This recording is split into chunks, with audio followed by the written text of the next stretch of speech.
ভালো মন্দ যেমন দুটি শব্দ আছে, ঠিক তেমন কিছু মানুষও আছে। যাই হোক, আমি যেভাবে ভ্যান কলার সহজ নিয়মে লাগাই আপুদেরকেও এভাবে দেখানোর চেষ্টা করি।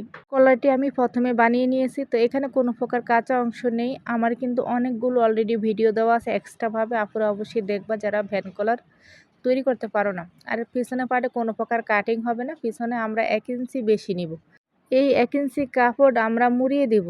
তো চিকন করে মুড়িয়ে দিতে হবে যাতে কোনো প্রকার কাঁচা অংশ বের না হয়ে থাকে আমরা যখন কলারটির সাথে সেট করব। তা আমি মনে করি এই নিয়মটা সবচেয়ে সহজ, নতুন আপুদের জন্য কিন্তু অনেক অনেক সহজ হবে।